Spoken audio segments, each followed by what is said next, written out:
Oh my days, Kathy. Good morning. Good Good. morning. Holy baby Jesus Almighty. It is the new year of 2025. How are you feeling today? I feel great. Happy to be here. You Fantastic. you look excited. Oh, it's 2025. Kathy, we're wearing our white t-shirts today. We were just talking about going to Korea this coming April Mhm. to help basically to staff, Yeah. right? What are you doing? What are you going to be doing in Korea? Well, I'm primarily wanting to participate with my family since two of my sisters are getting blessed. But I'll Mhm. be there to help wherever I can. Nice. That's great. I mentioned that because we're wearing white and it made me think of Champyong. I'm gonna Yeah. go do some Chanyang and beat the living devil out of my children. No, I'm kidding. I would never. It's like, son, it's the only time I will ever beat you, and I will beat you hard. Oh my God. No, actually, we went last year, or I guess 2023 now, and I just tickle him, tickle them. That's how we get the evil spirits. I just tickle them to death, and they Really? leave. Does that work? Yeah, of course it works.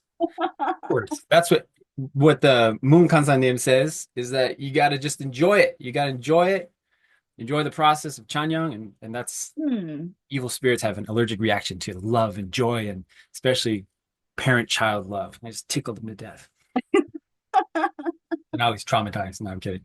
Um, so you That's got to cute. really, Never heard of that. yeah, you guys got to enjoy it. You've done Chanyang. We've been to workshops. I have, yes. And I was beating my belly in Vegas when we were there and they were like, "No, just rub it." I was like, "Really? Does that work?" So, All works. It all I works. guess yes. All about the inside, your motivation, and your heart. Hmm. Okay. So, Kathy, let's get into it. This is going to be a juicy topic because we're going to be making this specifically for match couples that are going to get blessed soon or sometime. If this is maybe an evergreen topic episode that y'all can listen to in the future before you get blessed, but especially for those people getting blessed this April 2025 as we're recording, we're going to talk about how to prepare. What y'all should prepare. A really good brother asked me this question, and I was like, that's a good question. Let's make an episode about it. And so we've got some perspectives that y'all can have, and we've got some steps, some actions that we can take, and then Hmm. we'll go from there, right? So for you, Kathy, why don't you hit us off? What would be your top recommendations to a couple that's coming to you and saying, I really want to prepare well for this blessing and do everything right and really start it off with a bang. What are you going to tell them? Wow. Put me on the spot. I thought maybe you start us off. Oh, I'm a good host. Don't You're forget. a very good host, Very good very host. generous. Listens very well. Uh, Yes. Wow. Well, I mean, it's so funny because a lot of people, being a matching supporter, but also the blessing coordinator, this is like the number one question everyone is asking me. Mm. And it's funny because the people asking these questions have been preparing so much already. They're asking. I always recommend 101 questions to ask before you're engaged. I always recommend getting through some of the tougher topics, important topics, um, values, traditions, but also down to career, traditional roles, like where do you see yourself? But at the same time, if you're already doing those things, I think the most important thing you can do as a couple is to pray together as a matched couple. Spend time doing the internal work, spend time being able to be comfortable with bringing up anything and everything to discuss, because this is going to be the very foundation you're going to have in your blessing. And I once heard very recently a line that I really love, and that is, the blessing or marriage is not the end of searching for someone, but it's the beginning of of trying to find out all the ways to love somebody.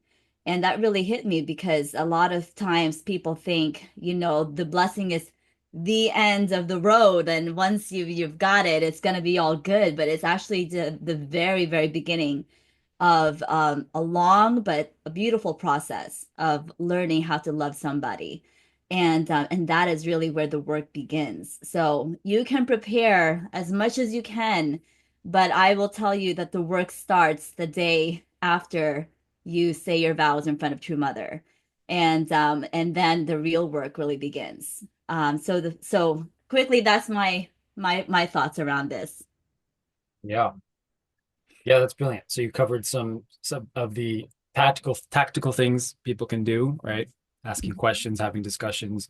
And for people that have done all that, hopefully have done a lot of the conversing about meaningful things in their relationship, focusing on the internal, right? Would you say? That's right. Yes, Yeah. primarily the internal. Yeah. And you mentioned prayer as a way. So do you have any recommendations? Like if you were, this is a preface for our next episode. If you were getting, you know, matched and you're getting blessed all over again, and you were going to the blessing, and you really have done all this stuff that we recommend, and you're really wanting to prepare internally, what would be the, I guess, practical manifestation of action that you would do to prepare? Like, how would you do that?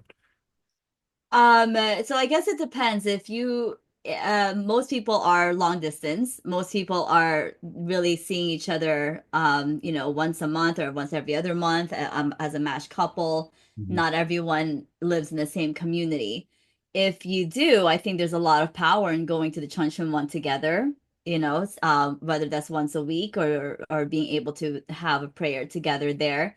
But I really think there's a lot of power in just having a set time that you can meet together with your match and either do some hundoke together or pray together. It's so simple, but it's so powerful because when you read and digest True Parents' words together as a couple, it brings up different ways of translating or how those words move you and what they mean to you.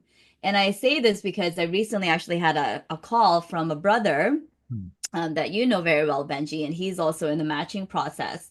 And he had a lot of questions about, his match in regards to they have certain goals for themselves to really be out there living a public life, and what could that look like for them in the future as a family.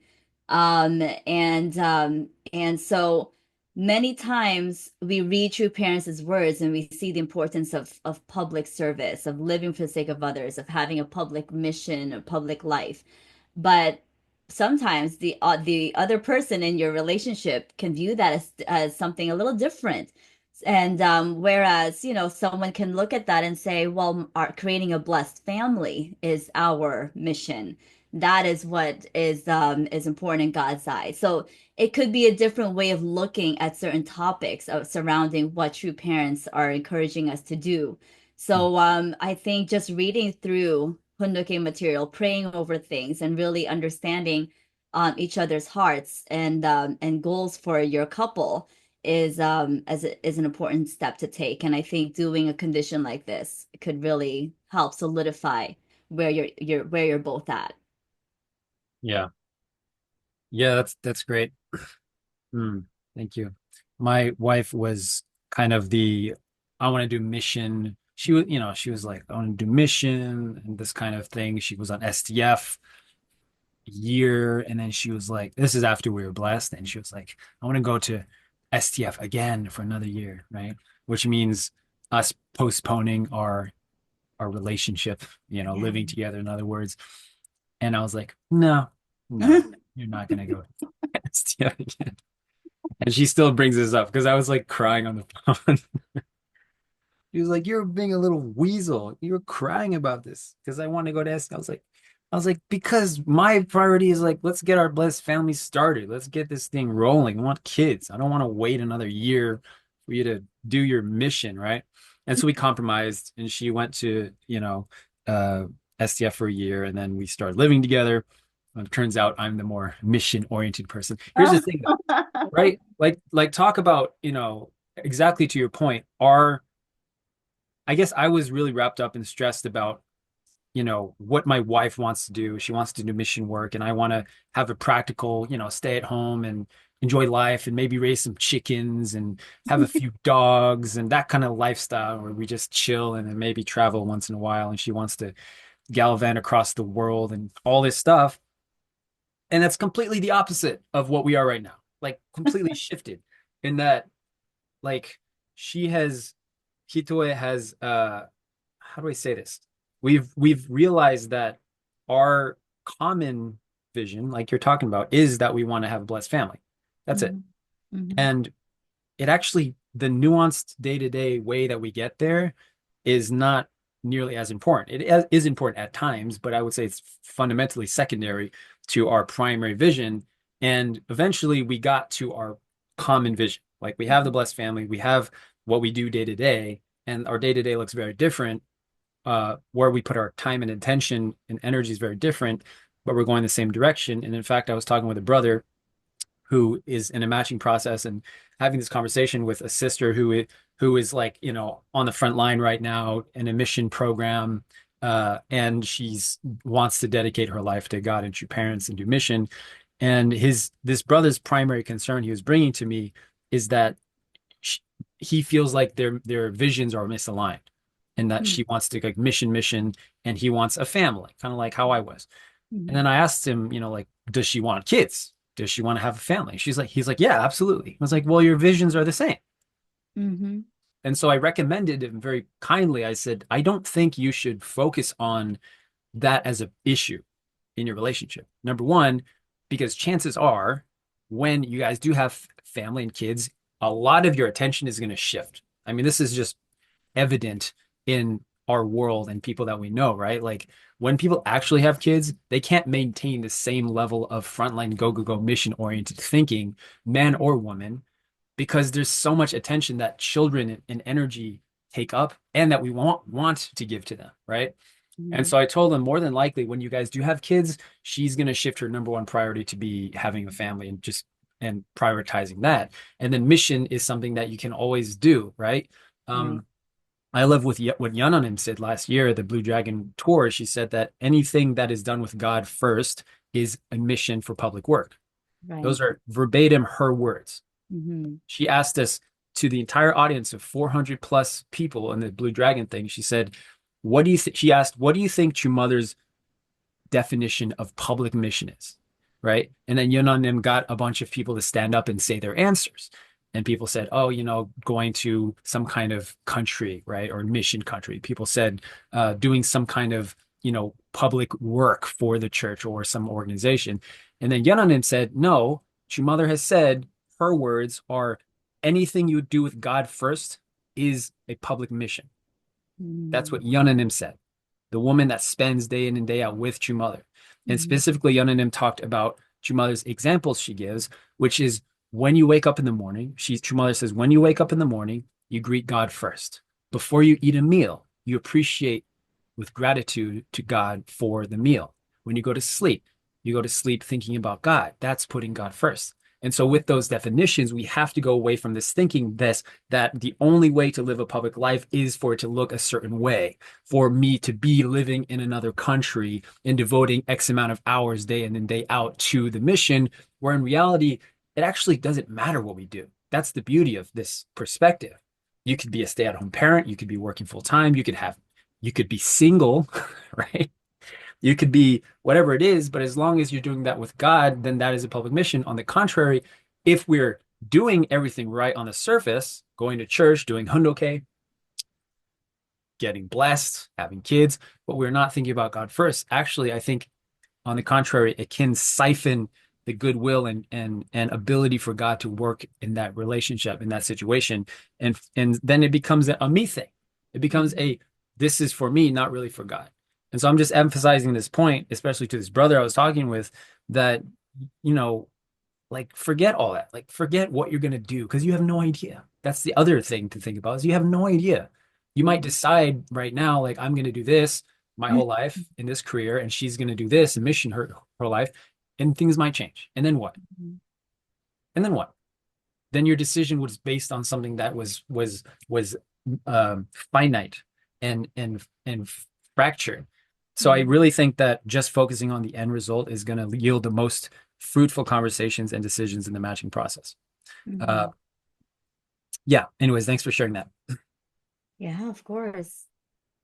I love that you re-emphasize that. I think we always forget that public mission doesn't mean being out there in a different country. You're anything you do, like what you said through Yonanim, with God in the center, that's public mission. And I don't think we have to overcomplicate it. Many times people, and I fall into that category too. Sometimes I think, are we doing enough? The whole balance between faith and family and service. I feel bad. I don't do more, because I feel guilty focusing on my family, but I want my family to be a public family. Mm. But there's really only so much you can do without sacrificing the family. And there needs to be a healthy way of aligning both public and personal goals. And I think God means to be involved in our life, and that is what it means to be the central blessed family. So yeah, I think a lot of people need to understand this, and yeah, I needed to hear that again. Aju, Aju, you are a frontline soldier, Kathy. You got your fourth baby due a month from now. Yeah. Yep. You are a frontliner in God's will, doing God's will. Yeah. I think it's easy to forget that in Channelgook, who's like, if everyone's a missionary, we won't get anything done. You know what I'm Amen. saying? We would do nothing. We all just be fundraising and Oh my just God. traveling the world, talking about how amazing we are doing these rallies, and nothing would move forward. It'd just be chaos. Right. Yeah. That's why I tell people, like, if you're gonna deliver Amazon packages, do that for God. If you're gonna be a Hmm. freaking soccer player, do that for the true father talks about in his autobiography in the last chapter. He says, if you're gonna be a soccer player, do that for God. Make it mean something, make it for other people, and do all that, Mm. and for true parents, and for true parents. Hmm. So yeah, it's really tempting to fall into the subtle mental trap of, this is not a good enough thing. But I'm Hmm. telling you guys, like Yonanim, she was there. Don't quote me on it. There were 400 plus people that were sitting in front of Yonanim telling us, like, True Mother said that if you do anything with God first, it's a public mission. She said that. And we're going to sit here and say, like, oh, no, it's True Mother. She's the one. She gets to Yeah. decide this stuff. That's right. Yeah. Okay. Love that. Thank you guys. Thank you so much for listening. If you're with us here, we love you. We're not done, but I want to share, I guess, what I would recommend people match couples. I'll start with the internal first. If I were preparing for matching, sorry, if I were a matched couple preparing for the blessing coming up in a few months, I would focus most of my attention on like perspective and internal stuff rather than stuff to do. Because until this point, assuming that hopefully y'all have done the work, have done the foundations of, what's your relationship with God, with your parents, with the blessing, spirituality, how's your sexual integrity? Mm. Yeah, I'm looking at you, people. And what is your relationship with your parents and your team? Assuming that you've already done a lot of that stuff, not perfect, but have a solid understanding and being able to know yourself very well in those areas, then assuming that, I would focus most of my attention on my spiritual growth for the next so and so. Hmm. Uh, and in relationship with my wife, future wife. It would be a lot of conversations about spiritual things, a lot of hundoke, a lot of prayer, like you said, Kathy. And I would specifically try not to stress. I think this is really important. Like this time of your life will never happen again. Like this opportunity to be present with each other, to experience life through an exciting new lens that and everything to be a new, fresh experience is Hmm. really a blessing. And it's very, very so easy to forget the present and live in the future and live for the outcome, to live for when we're blessed, to live for that, but make everything you're doing just an enjoyable process of being with each other and soaking in every moment of it, to actually stop when you're having a conversation or when you're doing something activity together, to just stop and be like, wow, I want to snapshot this moment and remember it in the future. I want to snapshot this as a priceless memory in my Mhm. life and a reference point that you can go to always remember that there's a divine hand that's kind of pulling you along in your lives and pulling you guys together, and to remember that with Mhm. those snapshot memories. And so I feel like this is the kind of a thing that a lot of match couples struggle with is being present because they're so worked up on preparing for finances and what are you going to do after the blessing? What are you going to do in Korea? How are you going to get there? Finances, which are all important. But Right. what's important is that there is it's just an allocation of attention, right? So if all of your attention is going to the practical stuff, then you have none left to focus on your internal. And Mhm. so there's a time and place to focus on the practical external, absolutely. But the problem most people have is that we're focusing most of our energy on the practical, where in reality it should just be that you make a plan, you set it, you forget it, and you don't have to think about it. That's the way that we should live in the future, like plan for the future, because there's a difference between planning for the future and living in the future. I think I've mentioned this before in one of my Mhm. solo episodes. I'll mention again. Like uh planning for the future means, okay, we're going to buy a ticket to Korea. We're going to get our affairs in order. We're going to get our rings, and then we're just going to forget it. Just like, all right, we got it good. We're done. Living the future, on the other hand, would be you stressing about, how much it's costing and how are you going to pay back your mom for that loan you got from her, how you're going to, figure out all your schooling situation. You're going to take time off work and getting all anxious. The Mhm. anxiety is basically anticipation for a future outcome that's causing us to sacrifice our ability to be present right now. But planning for Mhm. the future is like, okay, let's just do this and this and this, and we're done. We don't have to think about it anymore. Cool. And so I would focus a lot of my attention on just trying to be present, enjoy the moment, and not stress about stuff because it's very easy to stress. If you guys are going to Korea in particular, my advice is just show up, just get there, and know that the team, the blessing staff are going to take care of you guys from the moment you get to the airport. We'll have a bus shuttle prepared to the resort, and we'll shuttle you from there to the blessing ceremony and back to the thing. And everything will be taken care of you guys, for you guys, food, all that stuff. Within the time frames of the event in the workshop. So just go there, just be present. You don't have to worry about stuff. Everything works out in the end as it Mhm. does. Uh, yeah, that would be it. In terms of practical things you can do, I would recommend trying new things together, having new experiences. That usually solidifies a lot of really good memories and learning experiences, like travel. If you can travel, if you can, I don't know, play a game together, if you can serve together, volunteer together, do something like that. Mhm. And of course, doing Hundoke is a heavy hitter as well. Yeah. Wow. Anything of that? So exciting. Yes, I definitely recommend if you guys have time to spend time with each other after the blessing. It really makes a memorable experience. So men, step up your romance game. Think of a nice little dinner or whatever to make it memorable for the two of you. But yeah, I think a lot of people are so stressed, like, wow, this is a big day, it's a big deal. Yes, it is, it is. So that's why you need to enjoy it. Really welcome God in, as part of your experience and enjoy it together with him and with each other. It's gonna be a beautiful experience for all of you. I do.